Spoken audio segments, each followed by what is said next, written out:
Halo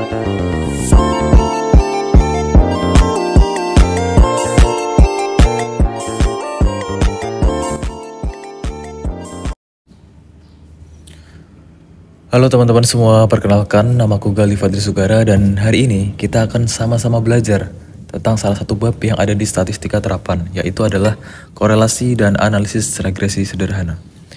Pada kesempatan kali ini aku menggunakan PPT dosenku yaitu Bapak Himawan Yusuf. So, tunggu apa lagi? Simak yuk! Jadi, sebelum kita masuk ke materinya lebih dalam, kita harus mengetahui dulu mana korelasi, mana kausalitas. Jadi, korelasi itu intinya adalah bagaimana suatu variabel antara dua variabel atau lebih memiliki hubungan. Nah, kausalitas itu sebab akibat. Jadi, kalau tadi korelasi itu entah bagaimana suatu variabel punya hubungan. Nah, kalau kausalitas itu pasti berkorelasi, tapi apa? Apakah itu masuk sebab akibat atau bukan? Jadi langsung aja kita mulai dari yang pertama. Jika punya orang dalam lebih mudah untuk diterima kerja. Ini berkorelasi karena apa? Karena ketika kita punya orang dalam, ada chance untuk lebih mudah diterima kerja. Nah, nanti ketika kita udah hitung korelasinya, mungkin dari data berapa orang yang punya orang dalam, kemudian seberapa besar peluang mereka diterima kerja, itu akan didapatkan seberapa kuat korelasinya. Nah, kausalitasnya ini juga termasuk kausalitas, karena sebab dari orang mudah diterima kerja, salah satunya adalah punya orang dalam. Kemudian yang kedua adalah semakin lebat bulu kucing, semakin kaya pemiliknya. Nah, kalau secara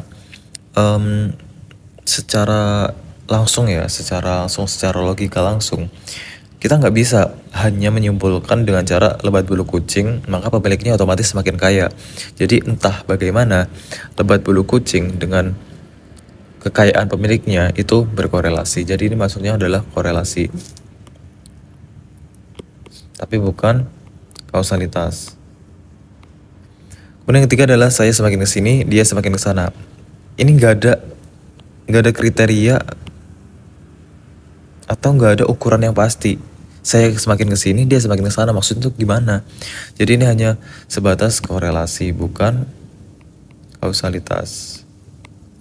Kemudian yang keempat adalah semakin cantik wanita, semakin berbahaya.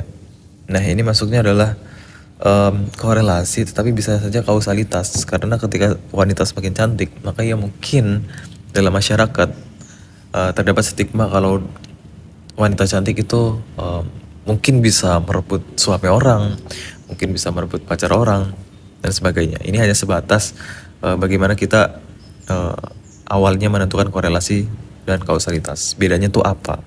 Kemudian yang kelima adalah satu langkah aku mendekat, 1000 langkah kau mendekat. Ini termasuk kausalitas, karena ketika aku mendekat 1 langkah, maka kamu akan mendekat 1000 langkah. Jadi jelas kausalitasnya, ketika mendekat 1 langkah, kamu mendekat kepadaku 1000 langkah. Tapi gimana kalau kita udah deket banget? Nah, itu berarti ada miss dalam kausalitas tersebut. Kemudian yang terakhir adalah keenam. Ketika Madrid juara Liga Champions, maka juara Liga Inggris pasti bukan Arsenal. Ini gak ada korelasinya, gak ada kausalitasnya. Jadi bagaimana mungkin Madrid ini adalah juara Liga Champions, yang mana Liga Champions ini adalah di Spanyol. Sedangkan juara Liga Inggris pasti bukan Arsenal. Spanyol sama Inggris kan beda tempat ya, bahkan beda benua. Beda benua gak sih? Enggak, masih sama. Jadi Spanyol ini negara, terus negara. Nah, liganya tuh berbeda. Ini sama ini tuh berbeda. Ya jelas gak ada hubungannya. Jadi ini bukan korelasi maupun bukan kausalitas. Oke, aku tekankan lagi, korelasi adalah ada antara dua variabel ketika nilai salah satu entah bagaimana terkait dengan nilai lain dalam beberapa cara. Jadi syarat pertama korelasi adalah membandingkan antara dua variabel atau lebih. Nah, di sini adalah diagram sebar atau scatter plots of pair data dari data yang dihubungkan atau dipasangkan. Yang pertama adalah positive correlation. Misalnya adalah R itu positif nilainya yaitu 0,851, artinya Kalau apa ya namanya, ini miring ke kanan, itu artinya ketika variabel 1 meningkat, maka variabel 1 meningkat, maka variabel Y juga ikut meningkat. Nah, kemudian yang B itu negative correlation. Artinya ketika nilai korelasinya adalah negatif, berarti ketika salah satu variabel misal X itu naik, maka Y turun. Contohnya apa? Contohnya ketika harga suatu barang naik, otomatis penjualan barang tersebut akan berkurang. Itu adalah contoh dari negative correlation. Kemudian yang ketiga adalah no correlation, artinya nggak ada korelasinya. Jadi mungkin ketika salah satu data itu naik, salah satu variabel naik, bisa jadi beberapa data yang lain misal Y itu turun, tapi ada juga Y yang naik. Jadi nggak ada korelasinya atau R sama dengan 0. Kemudian kita masuk ke korelasi Pearson-Payham. Syaratnya adalah 1. Sampel data berpasangan. Nah tadi syarat untuk menghitung korelasi otomatis harus ada 2 variabel terlebih dahulu. Oke, terus kemudian yang kedua adalah pemeriksaan visual dari scatterplot harus memastikan bahwa titik-titik tersebut mendekati pola garis lurus. Seperti yang kita lihat, ini bisa dikatakan mendekati pola garis lurus di area ini. Ini namanya korelasi, harus dipastikan bahwa setidaknya mereka tuh berdekatan atau berdempetan. Beda dong sama yang ini kan. Ini tuh nyebar, nggak ada garis lurus sama sekali. Nggak membentuk garis lurus dan nggak berdekatan. Kemudian yang ketiga adalah outlier. Harus dihilangkan jika diketahui error. Efek dari outlier lainnya harus dipertimbangkan dengan menghitung R. Dengan dan tanpa menyertakan outlier. Jadi harus ada 2 perhitungan untuk memastikan bahwa outlier tersebut berefek apa gitu. Nah ini adalah rumus dari correlation. R sama dengan N atau jumlah sampel dikali dengan jumlah X kali Y, kemudian dikurangi dengan jumlah X atau sum pendambahan semua X dikali dengan sum Y, kemudian per akar dari N kali sum X kuadrat dikurangi sum X kuadrat, kemudian dikali kurung N kali sum Y kuadrat dikurangi sum Y kuadrat. Jadi ini dikali dulu baru dikurangi ini. Oke, ini nggak usah, udah jelas. Nah, kemudian kita masuk ke nilai R atau ketika kita menghasilkan atau mendapatkan hasil dari korelasi dan gimana interpretasinya. Yang pertama adalah R itu terbatas pada min 1, lebih dari min 1 dan kurang dari 1. Jika misalnya kita menemukan critical value-nya R-nya adalah min 0,811 atau R-nya 0,811, kemudian sampel data dari R-nya adalah 0,988 yang artinya di sini, maka ini berkorelasi. Jadi datanya itu berkorelasi. Nah, gimana kalau nanti kita menemukan sampel datanya, misal R-nya itu kurang dari 0,811. Misal R sama dengan 0,6. Otomatis di sini dong. Nah, di sini itu adalah rentang dari pernyataan bahwa korelasi itu bahwa R-nya atau suatu hubungan dari 2 data atau lebih tidak berkorelasi.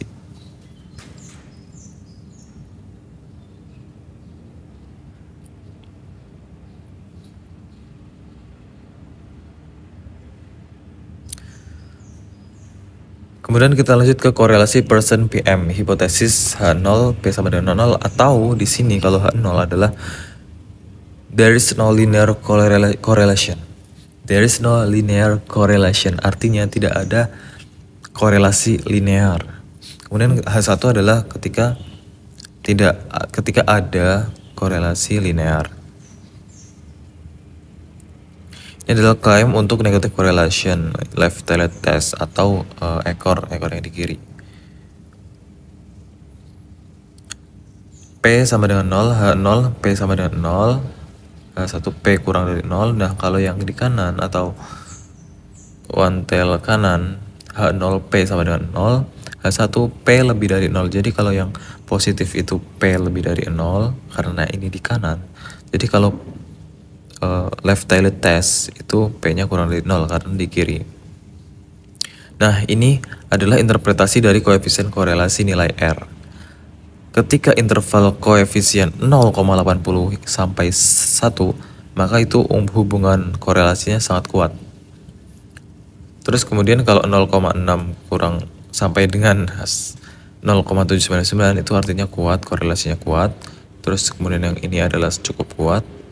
Ini rendah, sangat rendah. Tapi ketika kita nanti sampai ke negatif, itu artinya korelasinya kita balik aja. Jadi sangat rendah,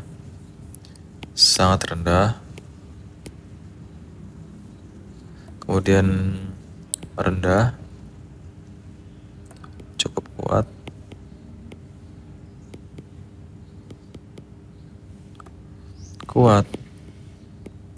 sangat kuat. Jadi berbalik. Ini misal di sini adalah minus 0,8 sampai minus 1. Jadi balik ya. Kalau semakin ke sini berarti korelasinya semakin meningkat, tapi itu berlawanan arah. Jadi berbalik nilai. Jadi ketika misal kalau yang positif ini adalah ketika korelasinya semakin kuat, maka ketika salah satu variabel nilainya naik, maka variabel yang lain ikut naik nilainya. Tapi ketika kita semakin ke sini atau semakin negatif, maka ketika variabel naik, variabel lain akan turun. Contohnya tadi, ketika harga naik, otomatis jumlah penjualannya berkurang. Nah, kalau yang korelasi positif atau sebanding, itu contohnya adalah ketika pupuk, misal pupuk itu dikasihkan ke tanaman lebih banyak, maka otomatis tinggi tanamannya atau kesuburan atau tingkat kesuburan tanamannya itu lebih baik.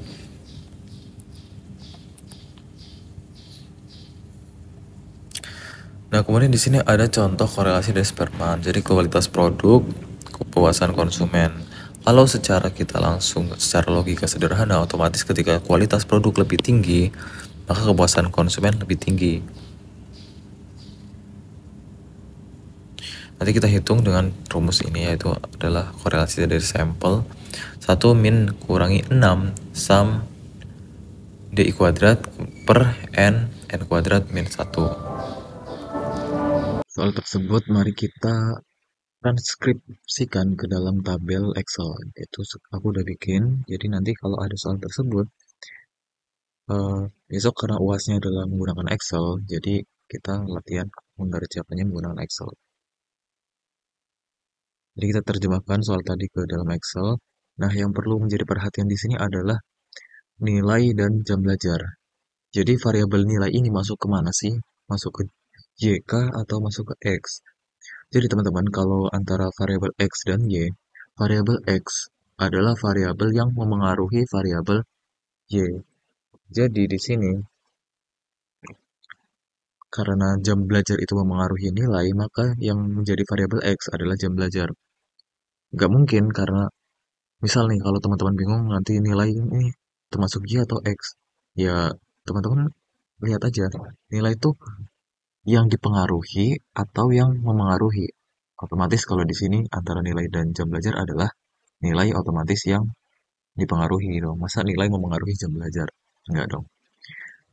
Karena nilai didapatkan setelah jam belajar atau setelah kita belajar kemudian mengerjakan ujian. Oke, langsung saja di sini. Data-datanya adalah ketika jam belajar 400 menit, nilainya adalah 90, kemudian 320 menit, nilainya 85 hingga ke paling lama nih 510 menit, nilainya 100. Langkah yang pertama kita lakukan adalah kita jumlahkan dulu. Ya sebenarnya nggak usah jumlahin. Kita langsung aja ke data analisis. Karena apa? Karena besok kita menggunakan Excel. Langsung saja data analisis. Kita moving ke bawah sampai menemukan regression. Kita klik 2 kali. Nah, untuk input Y range-nya, dari judulnya sampai ke yang data paling akhir, itu 100. Terus kemudian yang input X range-nya sama, kita ambil bagian X-nya sampai bawah. Oke. Nah, karena tadi aku ngebloknya dari judulnya atau labelnya, maka di sini labelnya dicentang. Tapi kalau misal teman-teman hanya dari datanya aja, dari 90 sampai 100 atau dari 400 sampai 510, teman-teman nggak perlu centang labelnya. Tapi karena di sini aku ngebloknya atau ngeselectnya dari judulnya atau labelnya, kita centang di sini.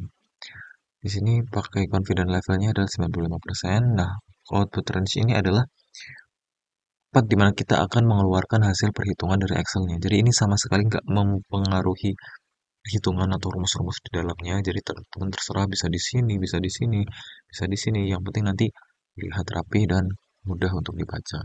Aku akan menempatkannya di sini. Terus kita klik OK, and boom, keluarlah di sini.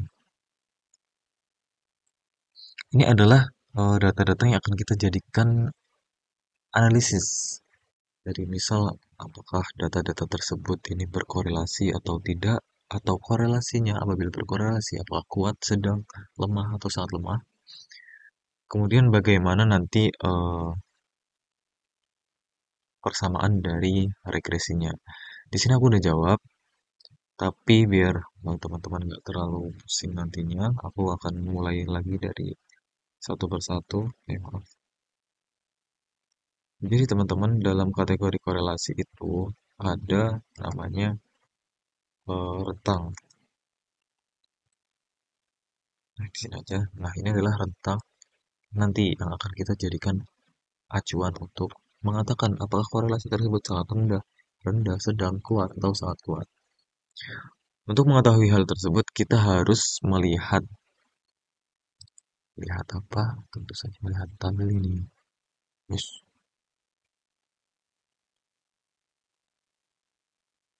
Nah, untuk melihat apa namanya korelasinya, kita harus melihat ini multiple R-nya.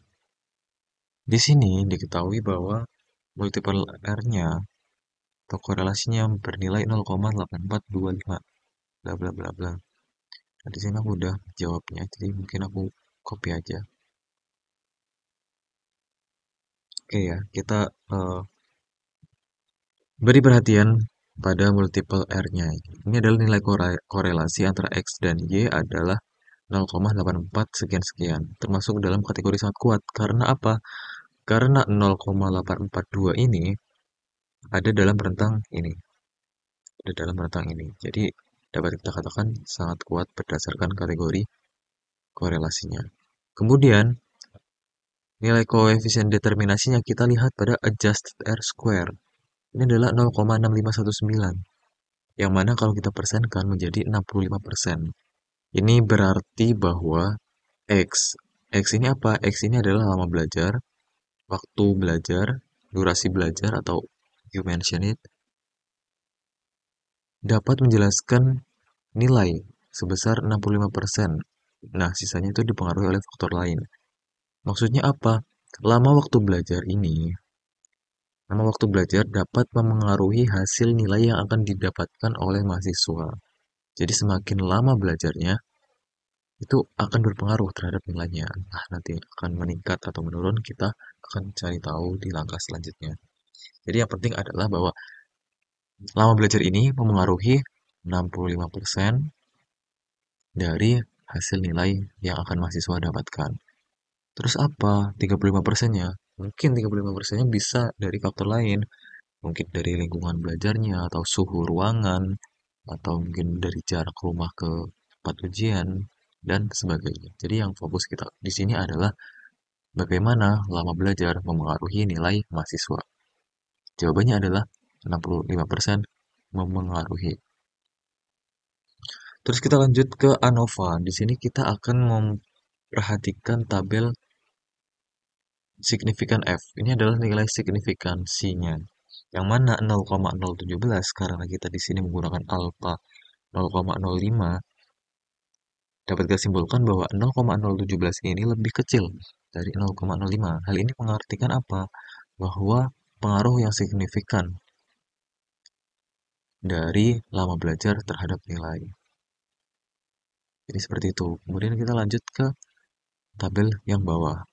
Kita adalah koefisien interceptnya 51,57, Nah, ini nanti dua ini adalah masuk ke persamaan J atau persamaan regresinya, yaitu adalah J rumusnya adalah koefisien intercept 51, bla bla bla bla ditambah dengan koefisien X-nya, terus di akhirnya ada X. Jadi nanti kalau kita masukkan ke formulanya atau ke persamaannya, menghasilkan 51, sekian sekian ditambah 0,0 sekian sekian X. Jadi di sini maksudnya kali X ya teman-teman. Sebentar, ralat nih. Nah, cara membacanya adalah ketika setiap tambahan 1 menit jam belajar, maka nilainya akan bertambah sebanyak 0,089 bla bla bla bla. Jadi seperti itu.